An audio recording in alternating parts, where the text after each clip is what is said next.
Praise the lord, హల్లెలూయా. ప్రతి ఉదయం వేకువైన లేచి దేవుని వాగ్దానములు ధ్యానించటం వలన మనసుకు నెమ్మది మరియు రోజంతా దేవుని కాపుదల ఉంటుంది. ఈ దినమునకు ఏర్పాటు చేయబడిన వాక్య భాగము పరిశుద్ధ గ్రంథము నుండి కీర్తనల గ్రంథము 124వ అధ్యాయము 8వ వచనం. భూమి ఆకాశములను సృజించిన యెహోవా నామము వలననే మనకు సహాయం కలుగుచున్నది. ఆమెన్, హల్లెలూయా. మన దేవుడు సృష్టికర్త, సకల సృష్టిని నోటి మాటచే సృష్టించిన సృష్టికర్త. నేల మంటితో నరుని సృష్టించి జీవవాయువును ఊది తన స్వరూపమందు మానవుని సృష్టించిన సృష్టికర్త. మరి ఆయన వలననే మనకు సహాయము కలుగుతుంది. మనము నమ్ముకున్న మన దేవుడు గొప్ప దేవుడు, శక్తివంతుడు, సహాయకుడు. ప్రియ సహోదర సహోదరి, మన జీవిత ప్రయాణంలో ఎన్నో శ్రమలు, ఎన్నో ఇరుకులు, ఎన్నో ఇబ్బందులు, ఎన్నో సమస్యలు, ఎన్నో వేదన బాధలు, ఎన్నో కష్టాలు నష్టాలు, వీటన్నిటి నుండి విడిపించి మనల్ని క్షేమంగా కాచి కాపాడిన మన దేవుడు మనకు ఉండగా మనము ఎందుకు దిగులు పడాలి? ఎందుకు కృంగిపోవాలి? ఎర్ర సముద్రమును 2 పాయలుగా చేసిన దేవుడు, మారాను మధురముగా మార్చిన దేవుడు, నీటిని ద్రాక్షారసముగా మార్చిన దేవుడు మన పక్షమున ఉన్నాడు.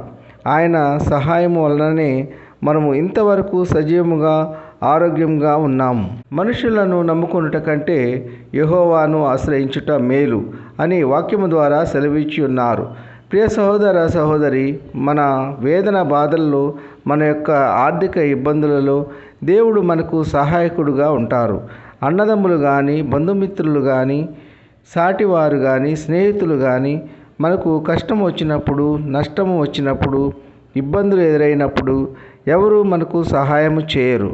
మన బాధను ఎవరు తీర్చలేరు. మనము నమ్ముకున్న మన దేవుడు గొప్ప దేవుడు. మనకు సహాయకుడుగా ఉంటారు, ఆదరిస్తారు, మన యొక్క సమస్యలన్నీ తీర్చి సమృద్ధి దయచేస్తారు. ఎప్పుడంటే మనము దేవునికి మనవి చేసి మన యొక్క వేదన బాధన ఆయనకు విన్నవించినప్పుడు, ఆయనకు మొర్రపెట్టినప్పుడు దేవుడు తప్పకుండా జవాబు ఇస్తారు. కావున ప్రియ సహోదర సహోదరి, దేవునిపై ఆధారపడి ఆయన చిత్త ప్రకారము, వాక్యానుసారంగా, యథార్థంగా, నమ్మకముగా, విశ్వాసముతో దేవుని అడిగి దేవుని సహాయము పొందుకుందాం. ఈ కొద్ది మాటలు దేవుడు దీవించునుగాక. ఆమెన్. ప్రార్థన. కృపా సత్య సంపూర్ణుడా, మీ ఘనమైన ఉన్నతమైన నామమునకు వేలాది వందనాలు స్తుతులు చెల్లించున్నాం తండ్రి. యేసయ్య, మీరు గొప్ప దేవుడు, శక్తివంతుడు, సర్వాధికారి, మీకు స్తోత్రములు. ఈ వేకువన లేచి ఎందరైతే మీ వాక్యమును విని మిమ్మల్ని అంగీకరించి ఉన్నారో అటువంటి బిడ్డలందరినీ దీవించండి, ఆశీర్వదించండి. ఎందరైతే మీ వాక్యమును వినక లోకము తట్టు, పాపము తట్టు తిరిగి ఉన్నారో అటువంటి బిడ్డలందరూ మారు మనసు పొంది రక్షింపబడి మిమ్మల్ని స్తుతించి ఆరాధించే బిడ్డలుగా చేయండి. వాక్యము ద్వారా తెలియజేసిన విధముగా భూమి ఆకాశములను సృజించిన సృష్టికర్త వలననే సహాయము కలుగుతుంది అని వాక్యము ద్వారా తెలియజేసినందుకు మీకు స్తోత్రములు. మాకు సహాయకుడు అయిన దేవా, మీకు స్తోత్రములు. ఉద్యోగం లేని బిడ్డలకు ఉద్యోగములు దయచేయండి. వివాహములు కాని బిడ్డలకు వివాహములు జరుగులాగన మీ కృప ఉంచండి. సొంత గృహము లేని బిడ్డలకు సొంత గృహము దయచేయండి. సొంత వాహనము లేని బిడ్డలకు సొంత వాహనము దయచేయండి.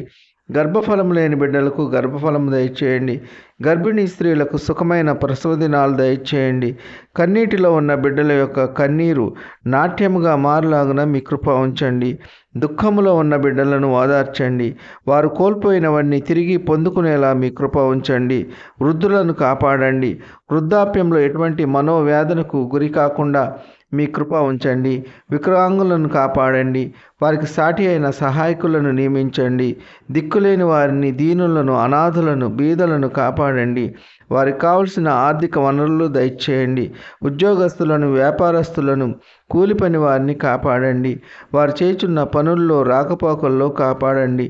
రిటైర్మెంట్స్ నిమిత్తము, పింఛన్స్ నిమిత్తము, ట్రాన్స్ఫర్స్ నిమిత్తము అప్లై చేసిన బిడ్డలకు క్షేమమైన సమాచారం అందులాగున మీ కృప ఉంచండి. కార్లలో ప్రయాణించే బిడ్డలను కాపాడండి. రైళ్లలో ప్రయాణించే బిడ్డలను కాపాడండి. బస్సుల్లో ప్రయాణించే బిడ్డలను కాపాడండి. నౌకల్లో ప్రయాణించే బిడ్డలను కాపాడండి. విమానాల్లో ప్రయాణించే బిడ్డలను కాపాడండి. దుర్మార్గులను మార్చండి. మోసగాళ్లను మార్చండి. దొంగలను మార్చండి. వ్యభిచారులను మార్చండి. నరహంతకులను మార్చండి. అల్లర్లు, గొడవలు సృష్టించే వారిని మార్చండి. మత కలహాలను సృష్టించే వారిని మార్చండి. వీరు చేయుచున్నది సరి అయినది కాదు అని గ్రహించి మీ యొక్క వాక్యమును విని మారు మనసు పొంది రక్షింపబడి మిమ్మలను స్తుతించి ఆరాధించే కృప దయచేయమని ప్రభు అయిన యేసుక్రీస్తు పేరు వేడుకుంటున్నాం తండ్రి, ఆమెన్. విన్న వాక్యము దీవెనకరంగా ఉన్నట్లయితే లైక్ చేయండి, షేర్ చేయండి, సబ్స్క్రైబ్ చేసుకోండి. మీ సహోదరుడు Kola Daniel. God bless you.